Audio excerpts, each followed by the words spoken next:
우리에게 주신 하나님 말씀 사사기 3장입니다. 사사기 3장 12절에서 31절까지 말씀입니다. 사사기 3장 12절에서 31절까지 말씀, 우리 한 절씩 교독하시고 마지막 절 합독하시겠습니다. 이스라엘 자손이 또 여호와의 목전에 악을 행하니라. 이스라엘 자손이 여호와의 목전에 악을 행함으로 여호와께서 모압 왕 에글론을 강성하게 하사 그들을 대적하게 하시매 에글론이 암몬과 아말렉 자손들을 모아가지고 와서 이스라엘을 쳐서 종려나무 성읍을 점령한지라. 이에 이스라엘 자손이 모압 왕 에글론을 18해 동안 섬기니라. 이스라엘 자손이 여호와께 부르짖음에 여호와께서 그들을 위하여 한 구원자를 세우셨으니 그는 곧 베냐민 사람 게라의 아들 왼손잡이 에웃이라. 이스라엘 자손이 그를 통하여 모압 왕 에글론에게 공물을 바칠 때 에웃이 길이가 한 규빗 되는 좌우에 날선 칼을 만들어 그의 오른쪽 허벅지 옷 속에 차고 공물을 모압 왕 에글론에게 바쳤는데 에글론은 매우 비둔한 자였더라. 에웃이 곡물 바치기를 마친 후에 곡물을 메고 온 자들을 보내고 자기는 길갈 근처 돌 뜨는 곳에서부터 돌아와서 이르되 왕이여 내가 은밀한 일을 왕에게 아뢰려 하나이다. 왕이 명령하여 조용히 하라 하매 모션 선자들이 다 물러간지라. 에웃이 그에게로 들어가니 왕은 서늘한 다락방에 홀로 앉아 있는 중이라.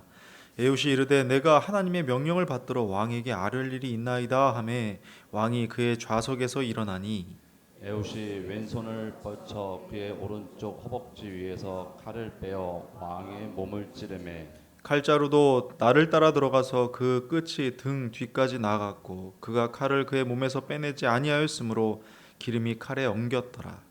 에웃이 현관에 나와서 다락문들을 뒤에서 닫아 잠그니라.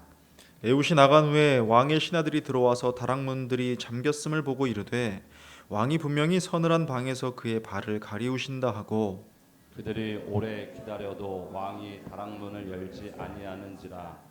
열쇠를 가지고 열어 본즉 그들의 군주가 이미 땅에 엎드려져 죽었더라. 그들이 기다리는 동안에 에웃이 피하여 돌 뜨는 곳을 지나 스이라로 도망하니라.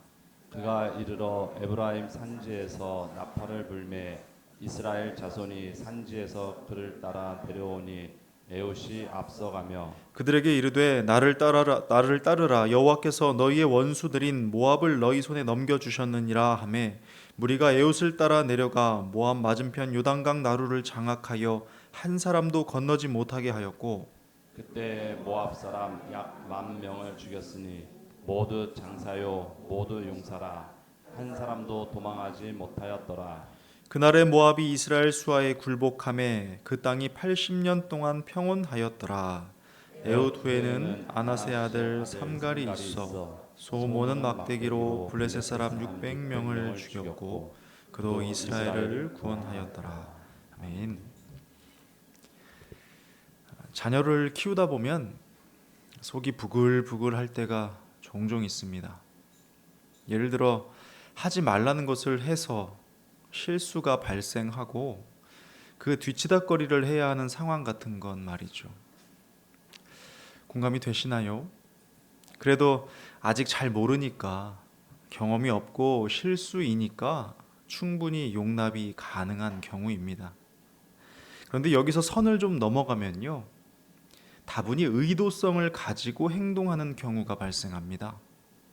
잘못된 것을 알면서 안 해야 하는 걸 알면서 혼날 것도 알면서 선택을 하는 것이죠. 이런 경우는 용납이 불가합니다. 아시겠지만 의도성이라는 괘씸죄는 가중처벌 적용이기 때문입니다. 그래서 호되게 혼나는 거죠. 혼날 걸 알고 있었을 테니 예상한 대로 일이 진행되는 것입니다. 그런데 이게 끝이 아닙니다. 여기서 선을 더 넘으면요. 돌아올 수 없는 강을 건너고 맙니다. 의도성을 가지고 그걸 가질 뿐만 아니라 반복적으로 잘못된 행동을 하는 것입니다. 그럼 이때는 혼나는 정도로 끝나지 않습니다. 왜냐하면 이것은 괘씸죄를 넘어서 부모를 업신 여기는 태도이고 양심의 가책도 외면하는 것이기 때문입니다. 그러니 이때는 뼈에 새겨지고 피부에 와닿는 회초리를 경험하게 되는 것이죠. 진정한 성숙은 같은 실수를 반복하지 않는 것이다 라는 말이 있습니다. 하지만 인간이란 참 이상하죠. 알면서도 반복하고 아프면서도 다시 하는 그야말로 모순 같은 존재입니다. 그런데 이 일은요, 인류 역사상 가장 특별한 은혜를 받았던 이스라엘 백성도 마찬가지였습니다. 홍해가 갈라지는 기적을 체험했고 만나와 메추라기가 하늘에서 내리는 은혜를 받았으며 시내산에서 하나님의 음성을 들었던 그들도 결국 같은 패턴을 반복하며 살았습니다. 오늘 우리가 함께 살펴볼 사사기의 이야기도 그렇죠. 또 범죄하고 또 징계받고 또 부르짖고 또 구원받는 끝없는 반복의 고리 말입니다.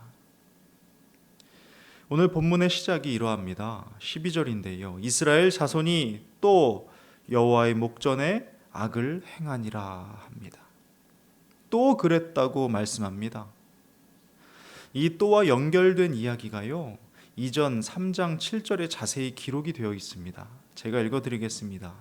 이스라엘 자손이 여호와의 목전에 악을 행하여 자기들의 하나님 여호와를 잊어버리고 바알들과 아세라들을 섬긴지라 합니다. 그리고 백성들은 이 일로 인해서 메소포타미아 왕 구산 리사다임의 손에 8년 동안 넘겨지게 됩니다. 8년 동안 종노릇을 했던 것이죠. 그런데 이런 일을 겪었음에도 불구하고 또다시 하나님 앞에서 동일한 죄악을 짓고 만 것입니다. 이해가 되시나요? 8년 동안 괴로웠던 기억이 있을 텐데 왜 똑같은 일을 반복하는 걸까요? 그러자 이번에는 본문에 나온 것처럼 모압 왕 에글론이 이스라엘을 쳐서 무려 18년 동안이나 종노릇을 하게 됩니다. 8년에서 18년으로 기간이 늘어났습니다. 하나님 아닌 다른 우상 섬기기를 택했던 백성들이 실제로 그들이 원했던 대로 살게 되었을 뿐만 아니라 하나님을 섬길 때가 가장 행복했음을 몸소 체험하고 있는 중이었죠. 참 아이러니하지 않습니까? 자유를 원해서 하나님을 떠났는데 결국 더 혹독한 종살이를 하게 되는 것입니다. 이것이 바로 죄의 속성입니다. 처음에는 보암직하고 먹음직하지만 결국엔 큰 고통으로 찾아오는 것이 죄의 정체이죠. 사람은요, 영적으로 반드시 어딘가에 속하게 됩니다. 아무도 이것을 피해갈 수 없습니다. 하나님께 속하든지 하나님 아닌 것에 속하든지 반드시 어딘가에 속하여서 그 영향력 아래에 놓이게 됩니다.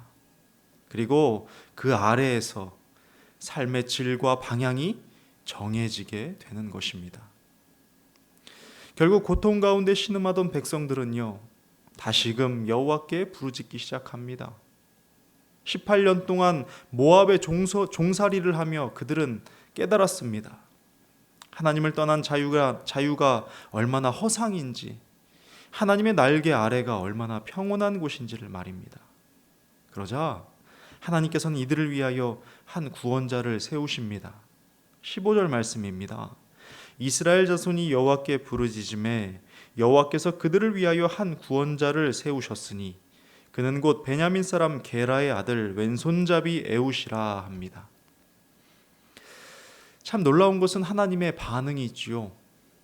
이 죄악의 반복 속에서도 포기하지 않으시는 하나님의 사랑입니다. 그리고 하나님께서 세우신 구원자 에웃의 이야기가 전개됩니다. 에웃은 양날칼을 만들어서 자신의 오른쪽 다리에 차고 모압 왕 에글론에게 조공을 바치러 갑니다. 당시의 몸수색은요, 주로 왼쪽을 집중적으로 했기 때문에 에웃은 왼손잡이라 오른쪽에 칼을 찼으니 들키지 않고 들어갈 수가 있었습니다. 그리고 왕과 단둘이 있게 되었을 때 에웃은 칼을 뽑아 에글론을 처단하지요. 지도자를 먼저 없앤 에웃은요, 이제 이스라엘 백성들을 다 모아서 함께 모압의 군대를 향해 돌격합니다. 성경은 그날의 승리를 이렇게 기록하고 있습니다. 29절입니다. 그때에 모압 사람 약 10,000명을 죽였으니 모두 장사요 모두 용사라 한 사람도 도망하지 못하였더라 합니다. 10,000명의 적을 토벌했는데요, 이들이 모두 장사요 용사였다고 말씀합니다. 이는 실로 하나님께서 일하셨다는 증거인 겁니다. 인간의 힘으로는 불가능한 일이었으니까요.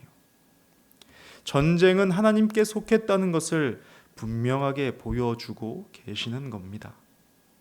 그리하여 전쟁의 결과를 30절에서 말씀해 줍니다. 그날에 모압이 이스라엘 수하에 굴복하매 그 땅이 80년 동안 평온하였더라. 18년을 모압의 종로로 타던 백성에게 80년의 평온을 허락하신 하나님. 여러분, 이 숫자를 대비해 보십시오. 18대 80입니다. 고통의 시간이 기억조차 나지 않을 만큼 긴 평온의 시간입니다. 이를 통해 하나님은 말씀하고 계시는 것이죠.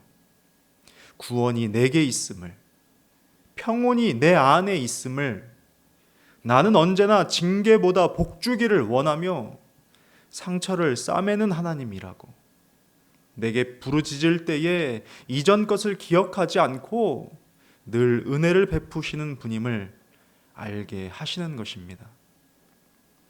그렇습니다. 본문의 이스라엘 백성은 우리의 모습이기도 합니다. 늘 선을 넘는 존재, 의도할 뿐만 아니라 의도한 악을 반복적으로 행하는 존재, 하나님 아닌 다른 것에 늘 기웃기웃하는 존재 말입니다. 그리하여 스스로 고통을 자초하고 그것에 짓눌려 다시 하나님께 부르짖는 어리석은 백성 말입니다. 그러나 하나님의 사랑은 이러한 부르짖음도 외면치 않으십니다. 그러니 이게 바로 소망 아닐까요? 이것이 바로 값없이 주시는 은혜이자 기쁨의 소식이 아니겠습니까? 하나님께서는 우리가 또 넘어져도 또 일으켜 세우십니다. 우리가 또 잊어버려도 또 기억해 주십니다. 우리가 또 배신해도 또 용서하십니다. 이것이 바로 은혜이고 복음인 것입니다. 사랑하는 여러분, 그러므로 우리는 오늘도 안전합니다. 우리의 연약함 때문에 절망할 필요가 없지요. 왜냐하면 우리의 소망은 우리 자신에게 있지 않고 하나님께 있기 때문입니다. 그러므로 더욱더 주님을 향해 나아가십시오. 그분 아닌 다른 것을 내 삶에 담지 마십시오. 반복되는 어리석음을 범하지 말고 한결같은 그 주님의 사랑을 닮은 자녀가 되시길 주님의 이름으로 축복합니다. 기도하겠습니다. 하나님 아버지, 감사합니다.